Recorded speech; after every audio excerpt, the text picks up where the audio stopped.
What's up, Bulldogs? All right.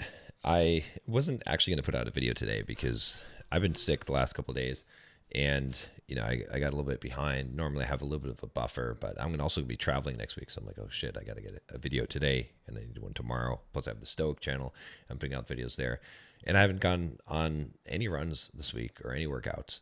And I'm pretty much not feeling great, right? So I thought I'd do a video about that and talk about a little bit about sort of this idea that you don't have to always be making forward progress, but it's important to make sure that you're not making backward progress, right? And so part of the reason why I did the video today was because, I know this isn't going to be a stellar video. I know that I don't have a lot of great ideas for video today, but I am going to make something and I'm going to put out a video because that's what I do. Because even though I'm not going to necessarily be able to make forward progress in what I'm doing today, I can at least not make backwards progress. And I feel like not making a video at all and just leaving an empty day is actually making backwards progress. And so this concept is something that I utilize a lot in my life. I call it holding the line or treading water.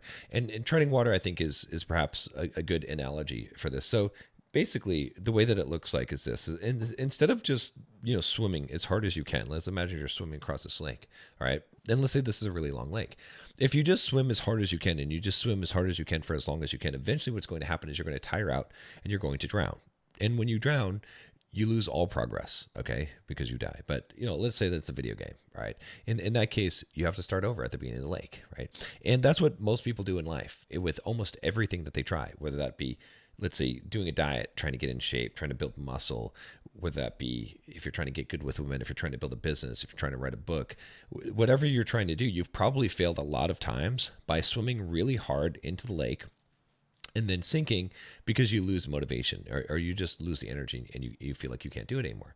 And so the answer to this problem is, instead of going so hard and then continue to go hard, when you need a break, don't take a break. Instead, tread water. So that means just stop swimming hard, stay in one place and just tread the water for a little bit where it's low energy and you're not necessarily making forward progress, but you're also not making backward progress. Because what happens is most people, they make backward progress and they destroy all the progress that they've made, right? So this is real simple. Let's say that you're on a diet, okay? This is probably the simplest analogy for you, is that if you're on a diet and let's say you've been following that diet for the last, I don't know, 6 or 7 or maybe 8 weeks, all right? And you've done good. You've lost weight.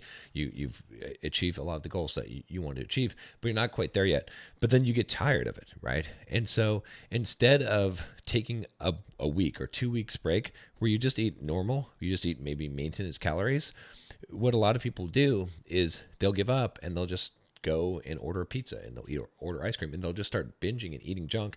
And in maybe 4 or 5 days, you can undo all the work that you did in 6 to 8 weeks in just 4 or 5 days, right? And this doesn't just apply to food. It doesn't just apply to diet. It applies to work. It applies to so many things that you can do in life that they're easy to build, but they're they're hard to build, but they're easy to destroy.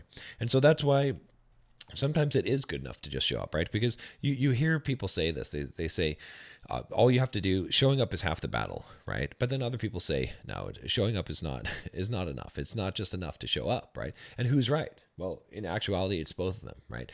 The answer is that, you can't just show up. If you just show up and you're just treading water every day, you're never going to make any progress. You're never going to have success, right? You have to be pushing harder than just showing up. However, you do have to show up every day. And when you hit a point where you can no longer push forward, sometimes you just have to show up, right? And that's what I'm doing today is I am showing up. I'm making the video. And it's not a super fantastic video, and that's fine. It doesn't have to be today, right? And maybe tomorrow won't be. And maybe for the next few days, I won't be making necessarily the stellar videos that I would like to make on this channel with really deep philosophical insights. Maybe that's not going to be the case, okay? But that's fine because I'm going to keep on showing up and I'm going to keep on putting out my video for that day.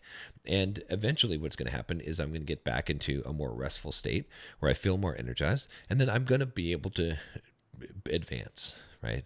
So that's the strategy that you really have to have in life is you got to make strategic moves in order to move forward at times. And then when you can't move forward, don't go back. Don't lose yardage. Instead of losing yardage, make sure that you're at least staying at the scrimmage line there. You know what I mean? You don't push back. That's the key. And if you can do that continually, yeah, you're not going to always make forward progress, but you'll never make backwards progress. And every inch of forward progress that you make, you're going to be able to maintain. And the people who do that over the long term end up stacking up their wins. So that's all I have for you today. Again, if you want to get into the Bulldog Mindset membership before it's too late and I do the reboot and prices go up, click the link down below. I still have a couple of coaching slots left, maybe 3 coaching slots. If you guys are interested in that, you can send me an email at john@bulldogmindset tomorrow or bulldogmindset.com, and I will see you tomorrow.